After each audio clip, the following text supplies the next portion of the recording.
बेलुका कालोगडामा बस्छु। हिजो बेलुका चाहिँ मैले यो मेवा अन्त यो आँप आधी किलो अन्त यो केरा किनेर ल्याएको क्या, तर खानु लागि होइन।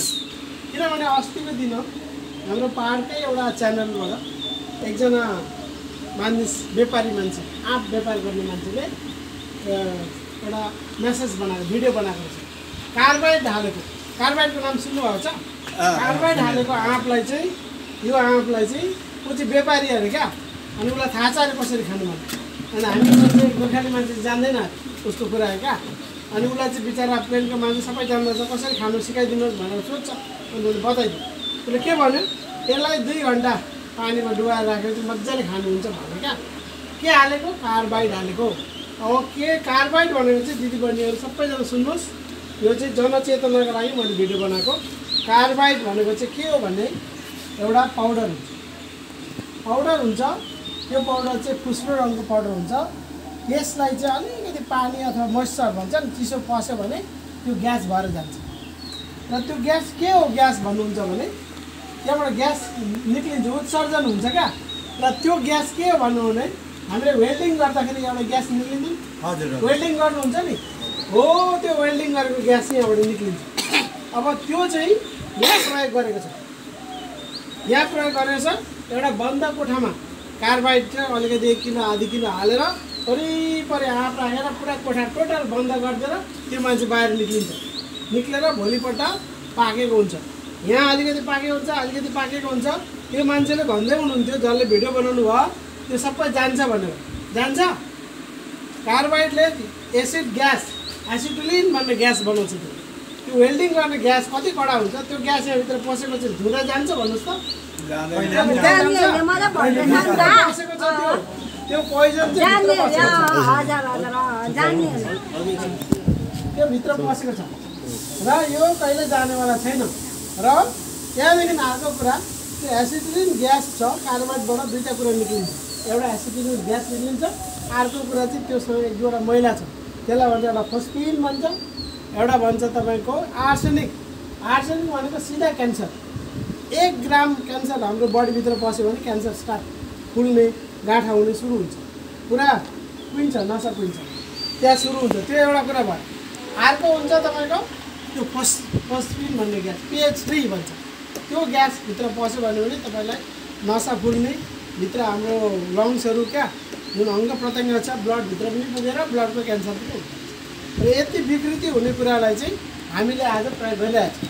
र आजभन्दा 4 वर्ष अगाडि 5 वर्ष अगाडि भारत सरकारको FSSAI food standard safety standard authority of India, भारतीय खाद्य सुरक्षा मानक है प्राधिकरण भनेपछि चाहिँ त्यो सुरक्षा गर्ने, के राम्रो छ के राम्रो छैन, केमा राम्रो चिज हालेको छ कि छैन, कुनमा के हाल्नु हुन्छ हुँदैन भन्ने मानक रेगुलेसन गर्ने संस्था हो। कानुन बनाउने र देखरेख गर्ने, मोनिटरिङ गर्ने त्यो संस्थाले भन्दैछ यो कार्बाइड बेच्ने मान्छे, कार्बाइड फलमा हाल्ने मान्छे, पकाउने मान्छेलाई पकड्नु, यो काम एकदम बन्द, वर्ल्ड बन्द, अमेरिकाले बन्द, सबैलाई बन्द गर्यो। बुझ्नुभयो? त्यो कुरालाई चलाएर हामीले आज पखालेर खाँदा हुन्छ भन्नुहोस् त? पखालेर खाँदा हुन्छ? यहाँ ग्यासभित्र पस्यो, केरामा पस्यो। अब केरा पनि आधी पाको आधी काँचो हुन्छ नि, त्यस्तो खाँदाखेरि पनि काँटा हुन्छ नि, त्यो सबै कार्बाइड।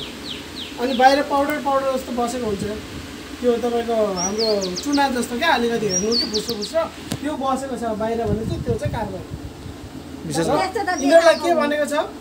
अब यसलाई के भनेको छ भने यो कार्बाइडलाई चाहिँ नछुनु, यो चाहिँ ग्यास बनाउनुको लागि मात्रै हो, एग्रिकल्चरमा चाहिँ नल्याउनु, त्यो नबेच्नु। चलायो भने चाहिँ पुरा आँखामा चस्मा लगाएर ग्लोभ्स लगाएर भित्र पस्नु भनेको छ। हेर्नुहोस्, यो चलाउने कार्बाइडलाई चाहिँ चलाउने मान्छेले चाहिँ प्रोटेक्सन गियर लगाएर, यो सबै लगाएर, कपडाहरू लगाएर, प्लास्टिक लगाएर बल्ल त्यहाँभित्र पस्नु भनेको। अन्त यसबाट चाहिँ कार्बाइडबाट चाहिँ फर्टिलाइजर पनि बनाउँछ, युरिया जस्तो अर्को एउटा पोटासियम क्याल्सियम नाइट्रेट भन्ने एउटा फर्टिलाइजर, एउटा मल बनाउँछ, त्यो पनि बनाउँछ। र त्यो पनि अहिले बनाउँछ भने त्यस्तो चिजलाई चाहिँ हामीले अहिले पकाउनुको लागि युज गर्छौँ, सिधै खाने। र यदि यो आँप अथवा यो आँप छ अथवा यो मेवा छ, यो मेवा काट्दाखेरि एउटा गिलो गिलो एकतिर छ, एकतिर सारो छ, कडा छ भने चाहिँ त्यो चाहिँ कार्बाइड हाल्नु। र यो आँप पनि एकतिर कडा छ भने त्यो कार्बाइड हाल्नु। अन्त एकतिर पाकेको छ, एकतिर अमिलो छ, एकतिर सारो छ, एकतिर भने त्यो पनि के हो, कार्बाइड हालेको बुझ्नुहोस् तपाईँ हो। अन्त मेरो मुख चाहिँ कन्टिन्यू 2 महिना चाहिँ मेरो घाउ निक्ल्यो, मेरो छोरीको पनि निक्ल्यो मेरो घरमा। अन्त के भयो भनेर रिसर्च गर्दै लाँदाखेरि हामीले पत्ता लाग्यो यो कार्बाइड खाना चाहिँ के हुन्छ। त्यहाँदेखि अनुसन्धान गर्दै गर्दै अब हाम्रो मान्छेहरूले अब च्यानल बनाएर फुकिरहेछ, च्यानल बनाएर प्रचार गर्दैछ। उमालेर राख्नु, 3 घन्टा राख्नु, राति राख्नु, 713वटा कमेन्ट आएको छ त्यसमा च्यानलमा। अन्त मलाई साह्रै दुःख लागेर त्यो मान्छेलाई मैले फोन गरेँ, म नाम त भन्दिनँ बिचरा। अन्त उहाँलाई फोन गरेर उहाँले भन्नुभयो हटाउनु भयो भिडियो कि अहिले। र त्यो तरिकाले चाहिँ हामीले सचेत हुनुपर्छ क्या आजकल भन्ने मेरो कुरा हो। अन्त त्योले चाहिँ के हुन्छ अरे यसले के चाहिँ चक्कर आउँछ अरे त्यो ग्यासले, कार्बाइडबाट चक्कर आउने, चिलाउने, घाउ हुने, तिर्खा लाग्ने, अन्त कमजोर हुने, अनि त्यहाँबाट तपाईँ अल्सर हुने, क्यान्सर। के बाँकी रह्यो, के बाँकी रह्यो हाम्रो शरीरको लागि होइन। हाम्रो नानीहरू, हाम्रो बच्चाहरूलाई चाहिँ हामीले यो कुराहरूको सचेतनता चाहिँ फैलाउनु पर्यो। र विशेष गरेर हाम्रो बहिनीहरू र दिदीहरूलाई बस्नुहोस् भनेको चाहिँ मूल कारण चाहिँ होइन कि तपाईँले अलिकति बुझ्नुपर्छ। अब यो त हामीले खिलाउँछौँ, खान मन लाग्छ, तर यसले चाहिँ के गर्छ भन्ने कुरा चाहिँ हामीले सचेत हुनु पर्यो। र कार्बाइड भन्ने बित्तिकै चाहिँ छुनु पनि नआउने कुरा रहेछ भन्ने कुरा चाहिँ बुझ्यो होइन त। अरू यता पनि देखाइदिनु, तपाईँहरू सबैले सचेत भन्नुभयो हो कार्बाइडको लागि होइन। ल सायद मैले यो किनेर लिएको पनि आज उयो भयो, मलाई सार्थक भयो जस्तो मलाई लाग्छ। भन्दै हामीले सायद यो जुन भिडियो छ अब हामी फेसबुकमा युट्युबमा हाल्छौँ होइन। तपाईँले हेरेर चाहिँ अब तपाईँले व्यापक रूपमा यसलाई फैलाउनुहोस्, सेयर गर्नुहोस् है। र चेतना चाहिँ हुनुपर्छ, नभए हाम्रो जीवन चाहिँ सफल चाहिँ छैन। हामी बिचरा गाउँमा बस्छौँ, बरु नखाँदा हुन्छ नि, आफ्नै यहाँ केरा उत्पादन गरेर हामी खाउँ, आफ्नै आम बरु यहाँ खेती फलाएर खाउँ, पकाएर खाउँ, बुझ्नु त। अनि यसको पकाउने त अर्को तरिका पनि छ, इथिलिन भन्छ, त्यो चाहिँ सरकारले अनुमोदन गर्ने। इथिलिन चाहिँ ग्यास हो, त्यो चाहिँ फेरि हर्मोन हो क्या। यसले चाहिँ नेचुरली प्राकृतिक रूपमा पनि आफै हर्मोन उत्पादन गरेर पकाउँछ, नहुँदा त्यसैको आर्टिफिसियल पनि बनाएको छ, त्यसलाई चाहिँ सरकारले पर्मिसन दिएको छ है।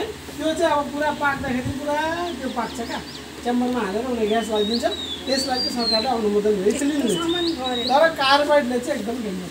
कार्बाइड त नाम सुन्दै मान्छेलाई धरपकड गर्नु, के अरे रेड गर्नु भनेको छ पकाउने जग्गामा हाल्यो भने। तर हाम्रो ठाउँमा त अब जतासुकै बिक्री गरिरहेको छ है त्यस्तो खालको। ल भन्दै म आज यतिमै समाप्त गर्दैछु। ल समाप्त, ठिकै छ, नमस्ते।